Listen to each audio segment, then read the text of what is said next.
What to draw? It's a question I often ask myself when I open up a sketchbook and I'm just drawing a blank. I have a few things that are kind of my go-tos, like mushrooms and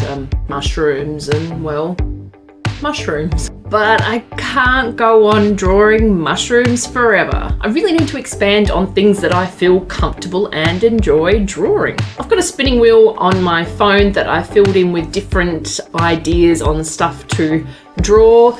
But I saw this at IKEA a couple of years ago and I brought it to actually use in the classroom with the kids I worked with back then. And now I want to paint it and decorate it and use this as my idea spinner thing. I'm thinking I'm going to kind of use it as a bit of a mashup. So like spin it twice and the two items I land on, I have to mash together. I don't know, I'll figure it out and you guys are coming with me while I do it.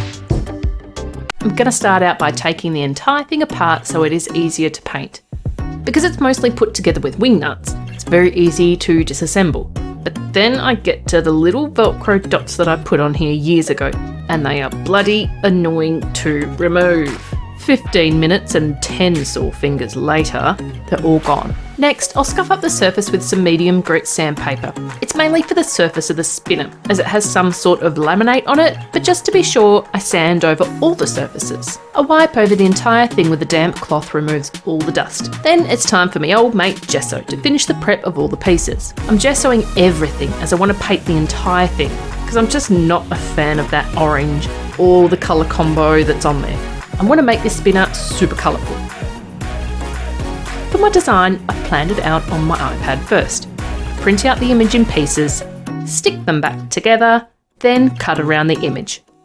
To get the design onto the spinner, I used transfer paper. Transfer paper is my new best friend and way quicker, easier and cleaner than the old lead on the back of the paper method. For my colour palette, I use my trusty colour cubes. Seriously, there are not many projects I take on these days where I don't use these. But I think this might be the first time that I'm using two cards together. And looking back, I'm not sure where my brain was at when I thought these two palettes worked well together. Let's just put it down to being up late and tired when I made this decision. Then I mix up all my paint. And I apologise for Fathead there constantly getting her head in the way. You would think that after filming for several years, I would have learned to put on my glasses and keep my head back out of the shot. Editor Di would have fired Filming Di by now if she could, but at least I got my colour matching pretty good today.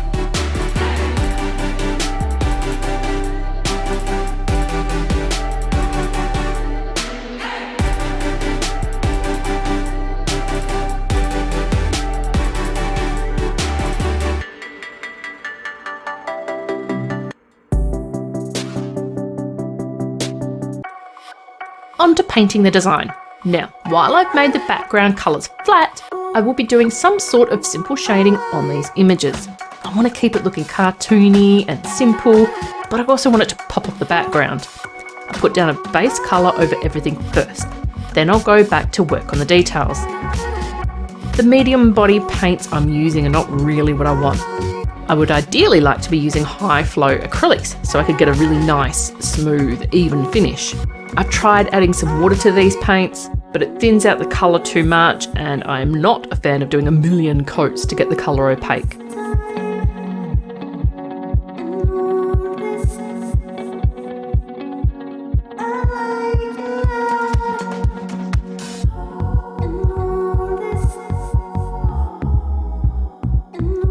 Getting the base colours down is easy and I rather enjoy it. As long as I take my time and I'm careful, I can get it looking pretty good, and I feel confident doing it. But when it gets to the shadows and highlights, my confidence dissolves.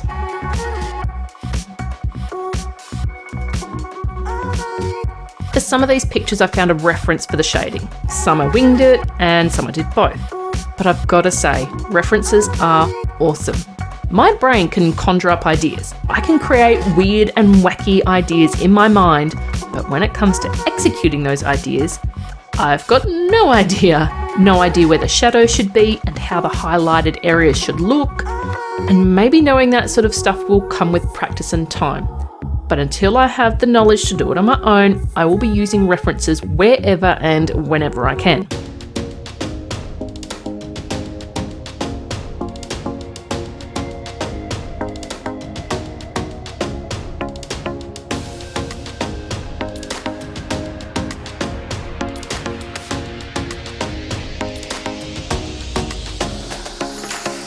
I'm also not going for a very clean look with the shading.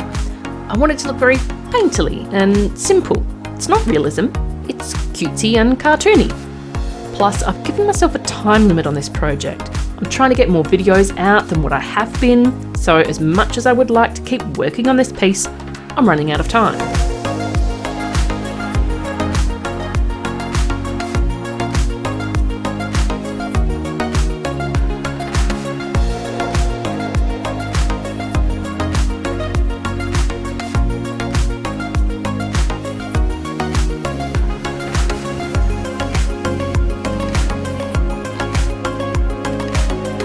To make these colourful images really pop off the colourful background, I use a thick white Posca to outline the outside only of the design. Then I go back in with a black Posca to outline all the images and put in all the details. And I really love how this looks. It's so fun and I'm happy about the design I went for.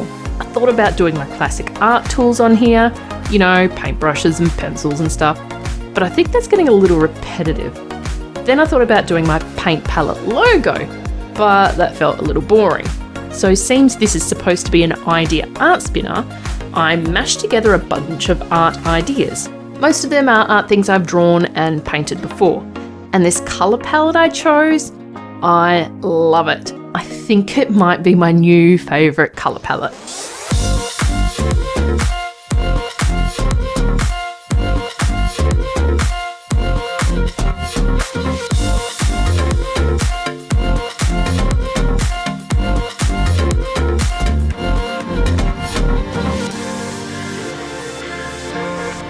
With the design all done and absolutely poppin', I need to do the rest of this spinner. I use a gold paint marker for the little knobbly things and other details, and black paint for the part of the stand that will be in the background of it.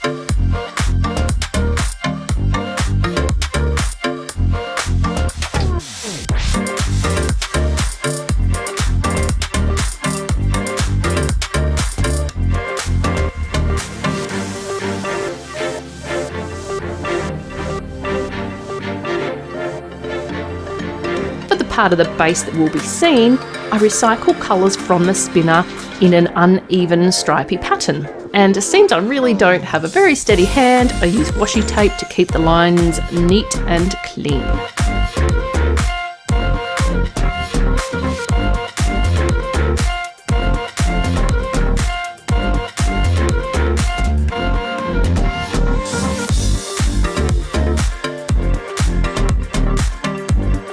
Finally, all that's left to do is give it all a coat of varnish and put it back together.